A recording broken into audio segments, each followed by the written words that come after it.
Thank you everybody, Denise and Stefania and Morante for inviting me, or having me at least. No novel is an island. Damiano Damiani's L'isola di Arturo. The meaning of my title, No Novel is an Island, is that it is almost impossible for a work of narrative fiction to remain immune to its audiovisual conversion. Adaptations invariably influence our readings of the original. Damiani's filmic treatment of Morante's novel underscores things that are in the book and puts others into relief by keeping them absent. Does this work, or am I better without it? It's working? Okay. And puts others into relief by keeping them absent from the film or by diverging from their original representations. For example, the emptiness of Arturo's daily life is underscored by the film, whereas the Morantian reasons for having him leave the island are put into contrast by the divergent cinematic reasons. More about these in a second. So the question revolves around effects of the cinematic remake, and this question lies over and beyond issues of adaptation, fidelity, and so on. It's a matter of what we learn about the original source based on the treatment. To begin with, one of the broadest, most generic things brought out by a film is the cinematicity of the book. A question which is interesting enough in its own right, and a question that gets answered by the film. For the film makes us see how much the book does or does not lend itself to visualization, to staging, to dramatization. For example, this film reminds us of how little the novelist Morante has to say about the daily life of Arturo. She affirms repeatedly that Arturo would go off to spend day after day on his own on the island, but does not give us any details about what he was doing. And to be sure, the film doesn't give us anything about that either. Instead, it chooses to highlight the interpersonal drama of the novel, the melodramatic interactions of Arturo, Annunziatella, and Wilhelm. This is the kind of cinema that the book lends itself to. Not a lyrical, poetic essay on the natural harmonies of childhood. I dare say that even if there were more reflection on these issues, or more theoretical analysis of them in the book, then we would have received a different type of film. Maybe something more in the style of Terrence Malick, the Tree of Life director. This is not to say that the film could not have been done in the style of Malick, but that this would have clashed with the melodramatic plot structure. And the film would have had to be considerably more complex than it is. I also bring up this issue of how his childhood is treated because so much tribute has been paid to the Edenic, idyllic, paradisiacal picture of childhood given by this book. But little of great specificity has come of it. In fact, as best I can tell, this presumably Elysian picture of childhood may be more of a fantasy in the mind of the reader than one articulated on the Morantian page. A fantasy suggested primarily by Morante's own self-exegesis, beginning with the book's opening poem on the limbo Elysium of childhood, and continuing with her appunto autografo per la risvolta di copertina, in which I quote her. She says it's an emphasis on childhood as, quote, un paradiso terrestre prima dell'inferno. So that fantasy is due, in the first place, by Morante's own self-exegesis, and in the second place, I believe, by what the early and prestigious readers of the book presented, in particular Giacomo de Benedetti. So it's suggested by these things rather than by a close examination of the novel's rhetoric. Thus, on top of that, I dare say, this narrative rhetoric of the book, the one that's in the book, is generally taken too literally, rather than met with suspicion and deconstructed. The narrator's claims, Arturo, tend to be accorded perfect credence. He's not usually seen as unreliable.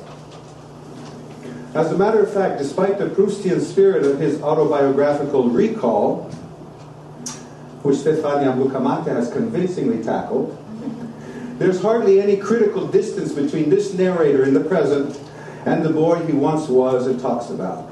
We should then, in my view, take up just as much distance from him as an adult as he does not from himself as a boy, and ask ourselves why he is presenting things the way that he does, and why he does not say certain things that we might expect him to. Before looking at the light the film sheds on the book, let me also say that one question that is implicitly raised by the movie, about which I have not discovered anything interesting, is about how the change of medium, from narrative to film, plays out the critical tensions between Morante's work and the credos of neorealism. For one of the godfathers of neorealism, Cesare Zavattini, is listed among the screenwriters. But it is evident that this film is no more neorealistic in style than is the novel. So how did Zavattini negotiate the difference between the melodramatic screenplay of L'Isola and his own neorealistic creeds? The correspondence archived by Elsa's nephew, Daniele Morante, who's with us here today, we'll have the pleasure of hearing this afternoon, hasn't turned up anything revealing about this matter. The extant letters between Elsa, the director Damiano Damiani, and Zavattini are short, courteous, and do not discuss interpretive matters. Moreover, the Cesare Zavattini website does not list L'Isola among its screenwriting credits.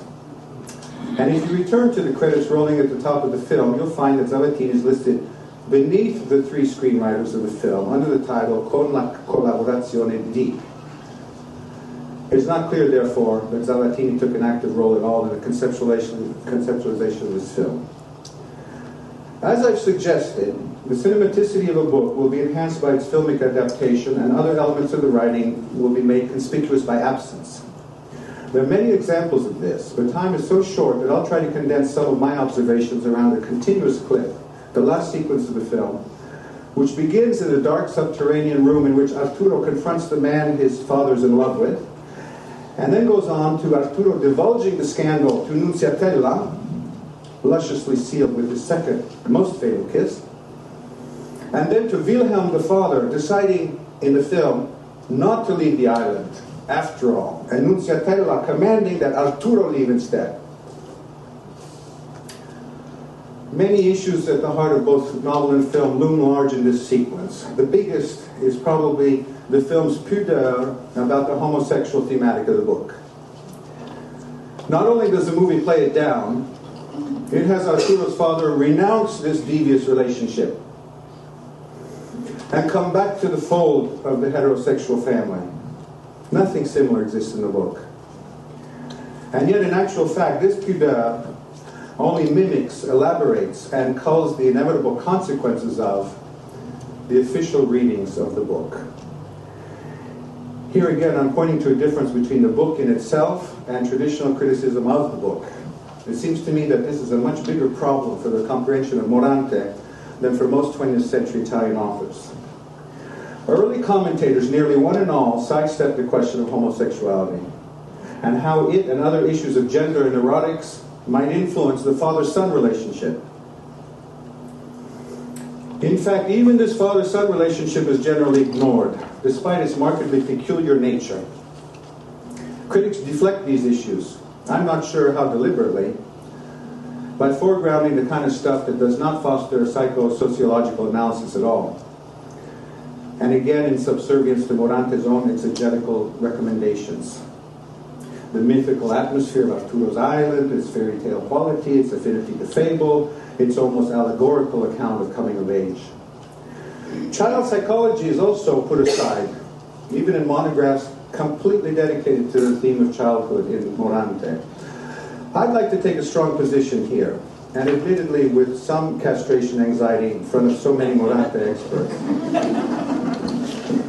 In my reading, Arturo's cathexes, that is his emotional investments, are all substitutions, surrogate satisfactions, to fill a void of paternal affection. The book seems to me essentially a mild tale of child abuse, or at least paternal neglect, where an unnatural withholding of affection and respect on the part of the dad creates a desperate clutching on the part of the son, and a bloating of affective investment. Allow me to see here an embryonic, especially because we have Gaetano Marone, so this is sort of indirect tribute. Allow me to see here an embryonic reflection of the cataclysmic adult aberration known as the Stockholm Syndrome. That paradoxical development in which a victim shows love and dependency on his or her victimizer, which some of us know from Liliana Cavani's The Night Porter. This aberration in which a person subjected to captivity, terror, and torture develops a traumatic bond with the abuser is viewed by specialists as, quote, a regression back to the total dependency role we have as very young children when we rely on parents for everything. Well, in children, the mechanism of idolizing someone who enslaves you is much easier to see at work. And as one of these psychologists, David Ziegler, writes in Traumatic Experience in the Brain, quote, the degree of loyalty from a child to an abusive parent seems to be in direct proportion to the seriousness of the abuse the child received. End quote. So what we have in the book is in some ways a pretty basic Oedipal scenario, which early critics, I can only imagine out of moral failed to unfold, fearing perhaps that to do so might be to question certain sacrosanct assumptions in the Italian ethical fabric. Which sacrosanct assumptions? Well, here are some. A, the ostensibly inevitable and natural nature of filial loyalty, especially of son with regard to father. B, the non-sexual nature of love for the mother. C, the heterosexuality, not homosexuality, of erotic desire. Now, these are the assumptions that Morante herself is implicitly holding up to view in the book.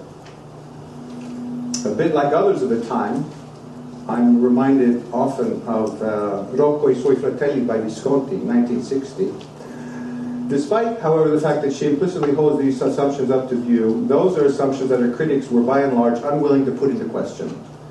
No wonder Morante needed Pasolini to face the taboo subjects even more frontally, to provoke discussion. But in fairness, it seems to me that even Pasolini and Visconti himself didn't really raise these questions until late in the 60s. And even then, Italian critics did not jump in to analyze the issues.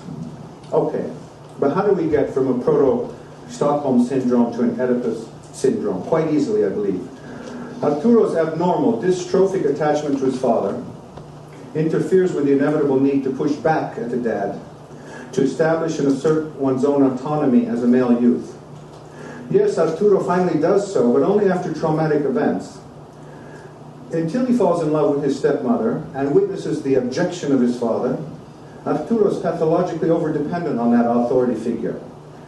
Interestingly enough, one of the revelations of the film, vis-a-vis the novel, comes when the convict Stella declares, "Ma tu sei geloso di tuo padre, you're jealous of your father." The novel instead has Arturo being jealous of Nunziatina, who takes up too much of his father's attention, just as he's later jealous of his younger brother, and then of Antonio Stella. But this is something different. To be jealous of one's father is to be pathologically under his thumb, to be resentful of the very appeal that he has, and to feel that this person wields too much power. But on this subject of amour jalousie, I must defer to the person who knows most about it, the host of our conference, Stefania Lucamante. Very quickly then, it's clear that it is because of the dystrophic attachment that Arturo, to his father, that Arturo falls in love with Nunziatina to begin with. And this is strongly suggested by Alison Cornish's study of the novel. Arturo is the mimetic rival of his father. Just as his father waxes misogynist and mistreats the new woman of the house, so does the son. Then, as that misogyny turns erotic in Wilhelm, so does it in Arturo. In fact, what attracts Arturo most to his mother-in-law is his knowledge that she is not happy making love with his dad. That this seemingly ideal male is not doing her justice. Imitation and rivalry. I can be a better lover than he. In the clip I will show you, if we have a few minutes left, Arturo explicitly bonds with Nunziatina in the spirit of two disenfranchised underlings of the father. They're not getting the proper affection they deserve from the patriarch. The book instead does not let his two dependents, let's call them that way, avow their common dependency. And that is as it should be, because their relationships to Wilhelm are completely different, one from the other. The film accords Wilhelm more respect as a patriarch, on whom the others depend. Indeed, that is why he does not leave the island with his beloved convict Stella in the film. He must prove equal to his patriarchal duty. He undergoes in the film a conversion, a moral conversion, inspired by the son's feeling that he's been betrayed, and by his own humiliation at being called a parody in front of this son. And he finally redeems himself as both father and husband. As we shall see, Nunziatella, on discovering that her husband has come to blows with his lover Stella, because in the movie they fight, and upon realizing that he will no longer leave the island with the lover, she sends Arturo away. Although she has just passionately embraced him 2 minutes before, she now literally closes the door in his face, sending him away from the house and from the island. And the film's final scene is of Arturo crying on a boat as he leaves Procida. So you see, it couldn't be a more different ending. Now, I don't know if we have a minute or two to see some of this or not. You have time. Yeah? Okay, good.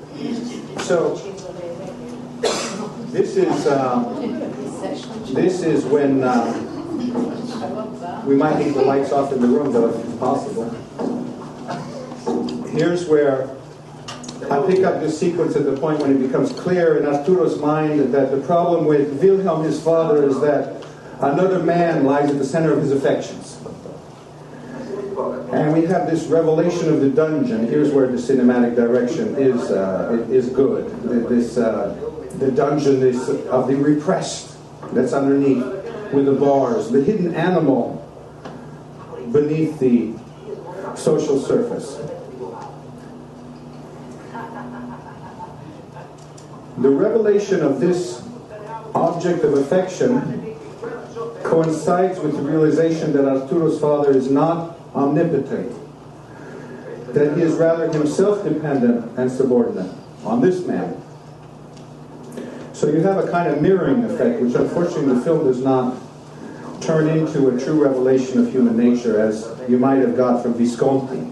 That is, the son could have realized that his father is in his same shoes and just as dependent upon another man as he is, and this in Visconti would have been brilliant.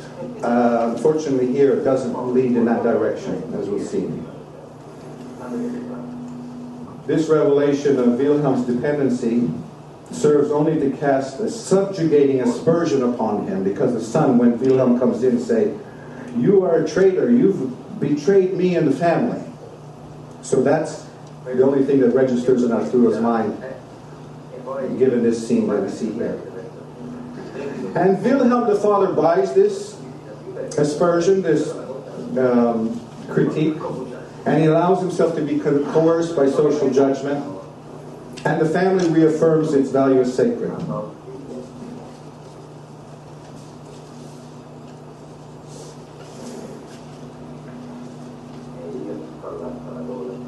Mannaggia la miseria, non ci fatta la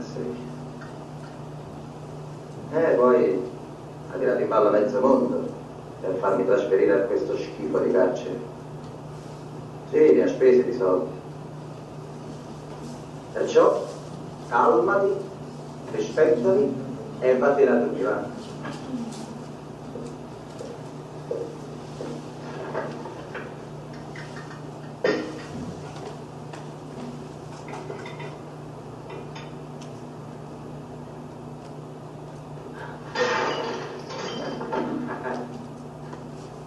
Sei con me allora? The father's come in. Io da tanti anni sto aspettando questo giorno. Sì, hai ragione. Arturo, la prossima volta vedrai, andremo noi due insieme a fare un bel viaggio. Senti, questa volta ti prometto veramente. No, io non ti credo più. Le tue promesse te le tieni per te. Io non le voglio. Io mi voglio scordare di te, per sempre. Questa è l'ultima parola mia. Allora, avete finito di strillare? Dai, che il battello sta per partire. Sbrigati, vado via. You zoom in on how much that hurt in front of his son. But at this point, if we read the book, we expect him and Stella to leave the island. Arturo instead goes to Nunziatella and says he's betrayed us both, he doesn't love us, He's not what we thought he was. Invece tu, lontano, chissà quante donne incontrerai. By the way, I don't know if any of you had the question I had at the end of the book when Arturo goes away with that man, I don't know, remember what his name is? Silvestro, to war. You know, don't ask, don't tell. The book sort of seems, the primary reading would be, okay, so he's had this Oedipal resolution, he's going to be his own man, he's going to leave mommy to daddy. Well, no, actually daddy's left too. Mommy to daddy's left here. But he's going to go off and find his own new woman, not the mother, not the stepmother. On the other hand, he's going off to an impending war, to the military with this man who raised him and so on. The questions that are out and the bets are off. All right, I'm going to skip the kiss. This is a very much more passionate one than in the book, and she's very much into it in the movie, where instead in the book she kind of resists it. Here, oh, we're way too fast. Right after the kiss, the dad shows up. He says, "Where's Arturo?" She's hidden him. You can see that he's been bruised, so he's had a fight with Stella. And therefore he's decided to stay, to give up the lover, stay with the family. And at this point the stepmother sends away her love, Arturo. So it couldn't be more diametrically opposed in a sense, because in the book it's his own voluntary decision to leave and to not insist with the stepmother. And in this one, you see they're holding hands. But she'll push away the sun here.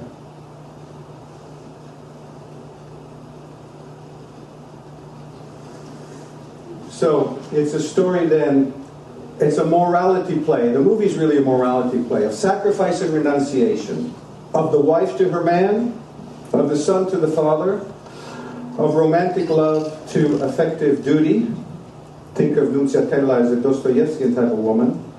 Think of Wilhelm's sacrifice of homosexual passion. The Oedipal resolution is more pronounced here than in the book. And of course there's a need, I guess, for the Italian cinematic public to redeem the father by having him return to the family. And everyone giving up on love and sentimentality for assimilation and adaptation.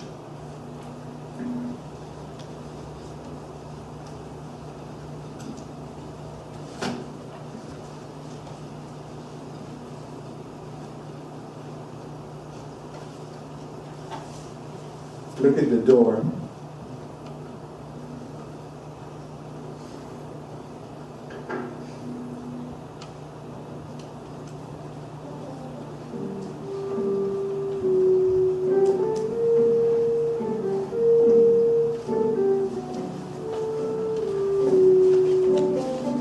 Addio, papà.